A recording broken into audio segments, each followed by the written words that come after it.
ये बिल्कुल बहुत बड़ी नीड बन चुकी है कि सभी लोगों को कमाना चाहिए। अगर वो घर का खर्चा नहीं चलाएं, एटलीस्ट अपना खर्चा चलाने के लिए थोड़ा तो कमाना ही चाहिए।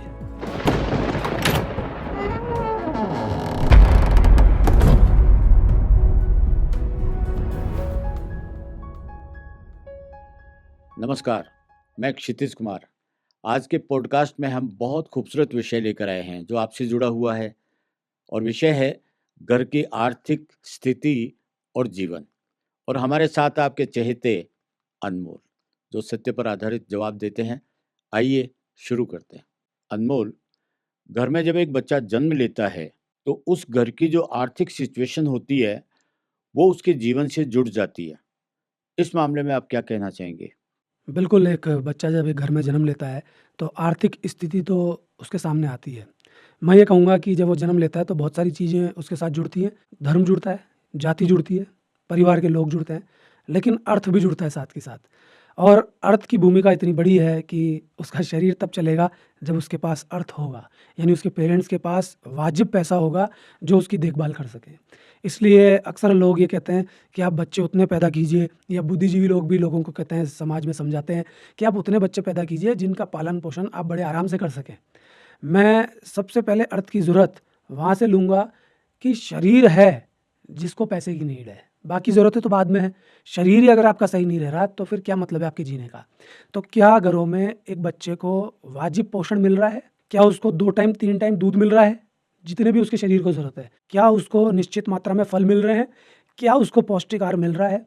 मैं कह रहा हूँ कि इस देश में ज़्यादातर बच्चों को पौष्टिक आहार मिलता ही नहीं है, जितना उनके शरीर को चाहिए। उनका शरीर विकसित नहीं हो पाता, उनकी हाइट नहीं बढ़ पाती, उनका दिमाग विकसित नहीं हो पाता।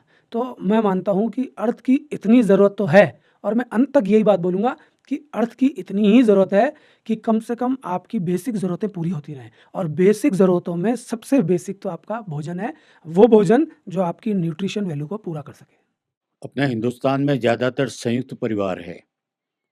अगर बच्चे के माँ-बाप अच्छी पोज़ीशन में है तो भी कभी-कभी उन पर ज़िम्मेदारी होती है कि वो परिवार के दूसरे सदस्यों को भी पालते हैं। तो ये जो आपने कुपोषण वाली बात बोली, ये तो बहुत बड़ी बात है। देखा आपने क्या-क्या चाहिए होता है? फल, सब्जियाँ, दालें, एक चार्ट होता है जिसके हिसाब से आपकी जो रिक्वायरमेंट होती है, वो ज़रूरी है। और जैसा कि अनमोल ने बताया कि ऐसा मिलता नहीं है, एटलीस्ट एवरेज तो होना चाहिए।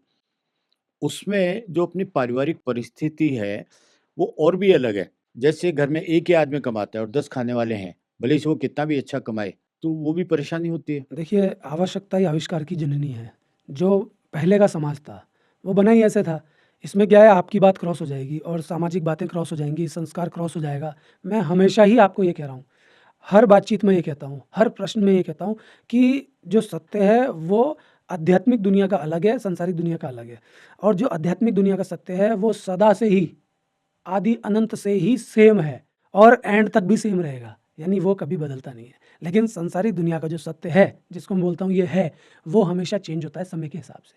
तो मैंने यही कहा, ज़रूरत के हिसाब से चीज़ें बदलती हैं। उस समय का सत्य आपने माना था मैरिज, शादी। शादी करके आपने ये दिखाया कि साहब एक आदमी रहेगा घर में और औरतें काम नहीं करेंगी, औरतें घर का काम करेंगी। एक मुखिया होगा, उसके हिसाब से सब कुछ चलेगा। लेकिन जैसे-जैसे समाज आगे बढ़ा तो अब ऐसा हो गया है कि उनकी ज़रूरतें भी पूरी नहीं हो पाती बाकी लोगों की। उनको भी ऐसा लगता है कि हम जिएँ, हम एक व्यक्ति के हिसाब से कैसे चलें। और बात भी बिल्कुल न्याय संगत लगती है कि एक व्यक्ति कुछ भी बोल रहा है, हम ये मान लें क्या कि यही जीवन है? क्या पता जीवन को लेकर के उसकी कितनी प्रैक्टिस रही है, क्या पता वो सांसारिक जीवन में बहुत तगड़ा रहा है या नहीं रहा है। सांसारिक में रहा हो, नहीं रहा हो, क्या पता आध्यात्मिक जीवन में ही कमज़ोर रहा हो। तो हम कैसे मान लें सारे लोग मिल के घर के कि वो जो हेड है वो बहुत ज़ोरदार है और उसके हिसाब से हम चलेंगे तो हमारा जीवन शानदार होगा। मैं कह रहा हूँ अगर वो ज़ोरदार भी है तो भिन्नताएँ नहीं आएँगी इंसान में। इस प्रकृति ने सबको भिन्न-भिन्न स्थिति में पैदा किया है, सबको अलग-अलग बनाया है। एक ही डर्रे पे चलेंगे तो प्रॉब्लम होगी। तो जो पहले प्रॉब्लम नहीं थी, क्योंकि इतनी आपाधापी नहीं थी, उत्पादन के साधन सामने थे, खेती बहुत हो रही थी या ज़रूरतें इतनी नहीं थी, उस टाइम मोबाइल भी नहीं था, कंप्यूटर भी नहीं था, गाड़ी में तेल भी नहीं डलाना था। तो जो छोटी-छोटी ज़रूरतें जो बड़ी बन जाती हैं आज और हमारा ज़्यादा खर्चा वो करा देती हैं, वो उस टाइम नहीं थी।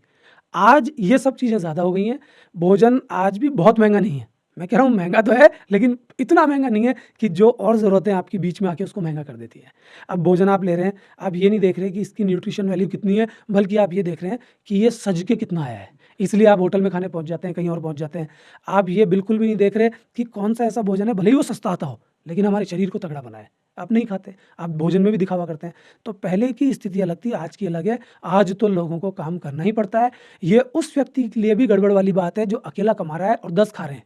ये उसके लिए भी बहुत प्रॉब्लम का विषय है, लोगों को सोचना चाहिए। लेकिन फिर आपको दूसरा पहलू भी खोलना पड़ेगा कि घर में जो और आदमी हैं या बच्चा जैसे बड़ा हो रहा है उसको आप ये ना कहें कि भाई अभी तो तू पढ़ ले, अभी तो तेरे पापा कमा रहे हैं और अभी तो तेरे को ज़रूरत ही नहीं है, सब हो जाएगा। पापा कब तक कमाएँगे? उसको पूरा ढीठ बना दिया जाता है 25 साल, 30 साल तक। अब कमाने की बात आती है तो वो कमज़ोर हो जाता है। उसको शुरू से ही बोलें कि तेरे को कमाना ही पड़ेगा, पढ़ाई के साथ-साथ इस चीज़ पे भी फ़ोकस कर।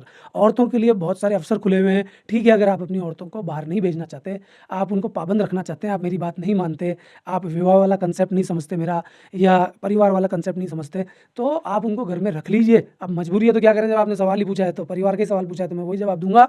तो उनके लिए काम है घर में, लैपटॉप घर में दिलाइए या लघु उद्योग है। आज तो ऐसे-ऐसे उद्योग हो गए जो कहने के लिए लघु उद्योग हैं, लेकिन उन्होंने रूप घरों से ही बहुत बड़ा ले लिया। क्यों?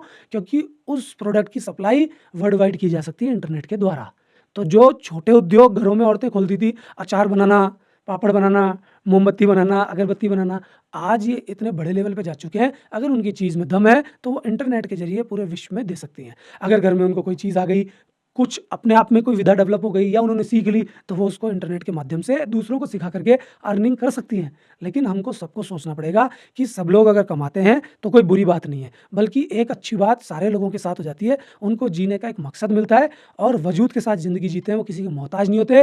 पहली बात तो वो उस आदमी के कंधों पर नहीं रहते, उसको परेशान नहीं करते, बल्कि एक चीज़ होती है कि वो खुद भी अपने आप में अच्छा महसूस करते हैं कि हम बार-बार किसी से माँगे तो हमको भीख जैसा लगता है, हम इंडिपेंडेंट हैं, हम किसी की बात क्यों मानें? फिर कई बार वो व्यक्ति गलत बात कहता है या बड़े गलत बात कहते हैं तो हम मुँह दबा के सुनते रहते हैं। लोगों को ये लगता है कि बच्चे या छोटे लोग उसकी इज़्ज़त कर रहे हैं। हकीकत ये है कि वो रोटी दे रहा है इसलिए वो बड़ा है। कई जगह ऐसा होता है। जभी तो ये शब्दावली समाज में आई कि तू मुझे रोटी देता है क्या तेरी बात मानूँ?